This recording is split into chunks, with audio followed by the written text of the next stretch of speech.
Hey people what's up, this is Prateek. So इस video में आपको बताने जा रहा हूं कि आप एप्पल फोन क्यों खरीदें या फिर किस रीजन की वजह से एप्पल फोन इतना ज्यादा बिकता है या इतना ज्यादा पॉपुलर है। एप्पल फोन पॉपुलर है अपने ब्रांड वैल्यू के लेके। ब्रांड वैल्यू उसका इतना बड़ा है कि लोग चाह के कैसे कैसे करके फोन खरीदते हैं। लाइक सबको एक हवा टाइप का बना हुआ है कि नहीं एप्पल का ही फोन खरीदना है, एप्पल का ही फोन खरीदना है।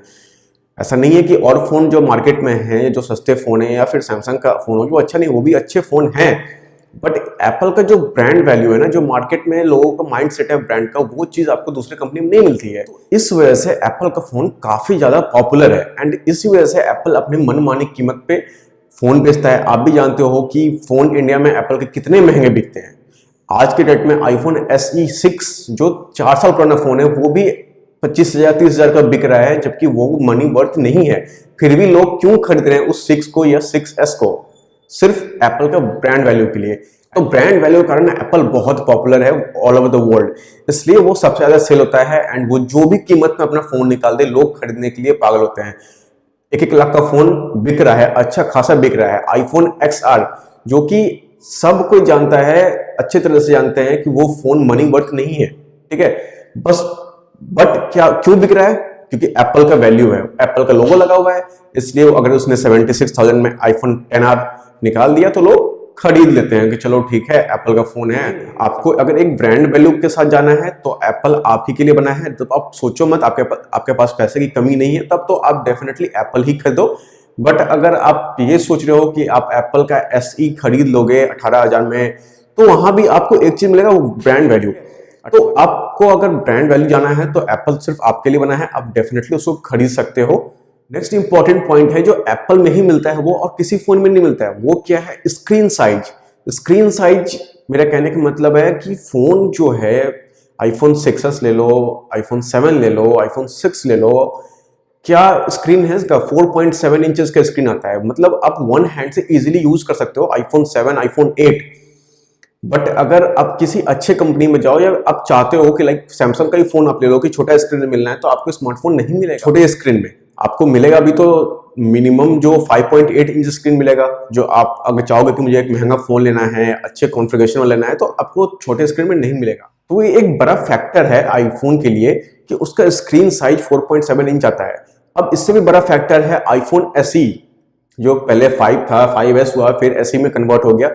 वो भी एक बड़ा फैक्टर है, वो 4 इंच का स्क्रीन है, वो काफी हैंडी फोन होता है। मेरे पास वो भी फोन है। वो मतलब अगर day to day life use करने के लिए आपको यूज करना है, लाइक आपको एक स्मार्टफोन भी चाहिए बट आप चाहते हो कि हैंडी फोन होना चाहिए मेरे पास जो मैं इजीली यूज कर सकूं नॉर्मल फोन के साथ, तो उसके लिए ऐसी परफेक्ट फोन है। बहुत ही अच्छा फोन है, एक छोटा सा 4 इंच का फोन है, वन हैंड से आप उसको इजीली ऑपरेट कर सकते हो। बहुत ही अच्छा फैक्टर है आईफोन के लिए क्योंकि उसका छोटा स्क्रीन में फोन आता है, क्योंकि और कोई भी कंपनी छोटे स्क्रीन में फोन नहीं बनाती है। नेक्स्ट एक और इंपॉर्टेंट फैक्टर है एप्पल के लिए, मैं इससे ज्यादा इंपॉर्टेंट तो नहीं मानता बट इंपॉर्टेंट है, वो हो गया ऐप स्टोर या एप्लीकेशन या फिर कस्टमाइजेशन। जो एप्पल का जो सॉफ्टवेयर है, तो एप्पल उसको अच्छी तरह से वेरीफाई करता है अपने कस्टमर तक पहुंचने से पहले, ताकि उसके एप्लीकेशन की वजह से उसके फोन में कोई खराबी नहीं आना चाहिए, iOS में कोई दिक्कत नहीं होना चाहिए। तो एप्पल उसको काफी तरीके से वेरीफाई करता है, तब उसको अपलोड करता है। जो भी एप्लीकेशन आपके नीड का है वो सारा कुछ अवेलेबल है ऐप स्टोर में। तो इसलिए ये चीज एक तरह से बहुत अच्छा भी है कि आपको वही चीज मिलता है जो एक प्रॉपर्ली वेरीफाइड है किसी कंपनी से। या मैं ये नहीं कह रहा हूं कि प्रॉपर्ली पूरी तरह से सिक्योर है, बट हाँ इतना तो जरूर है कि एंड्रॉइड से काफी सिक्योर है।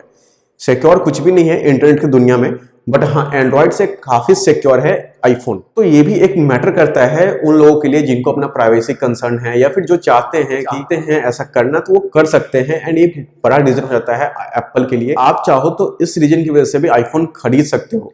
फिर एक आता है कस्टमाइजेशन। जो एप्पल का जो डिस्प्ले है, लाइक जो मेन्यू है, वो बहुत सिंपल होता है।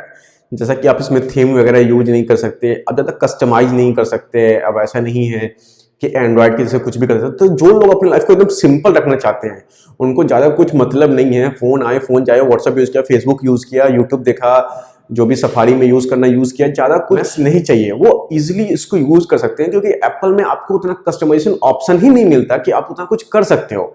एक तरह से कहो तो आपका फोन एप्पल ही कंट्रोल करती है। अब सिंपल आपके सामने आइकन्स आ जाएंगे, आप जो इंस्टॉल कर रहे हो वो एकदम बहुत सिंपल लगेगा। तो जो लोग इस चीज को प्रेफर करते हैं एकदम सिंपल रखना फोन को, उनके लिए काफी अच्छा है। क्योंकि आईफोन में आपको ज्यादा कुछ कस्टमाइजेशन मिलता नहीं है। And the most important factor, जो हर साल जब एप्पल एक नया फोन लॉन्च करती है तो वो ट्रेंड सेटर रहता है मार्केट के लिए।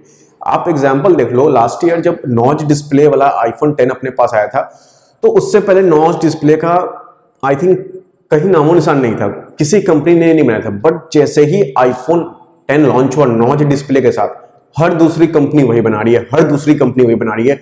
मतलब एक ट्रेंड सेटर हो गया। जो नॉच क्या निकाल दिया एप्पल ने, वही मार्केट बन गया। ऐसा नहीं है कि एप्पल की वजह से ही सब सारी कंपनी चल रही है, बट लोग एक ट्रेंड सेट हो जाता है, दूसरी कंपनियां बस उसको कॉपी करो, आगे फॉरवर्ड कर दो, आगे बढ़ा दो, ये कर दो, वो कर दो। उससे पहले किसी ने नॉच डिस्प्ले निकाला नहीं था, बट जैसे एप्पल ने लॉन्च कर दिया, सभी ने निकाल दिया।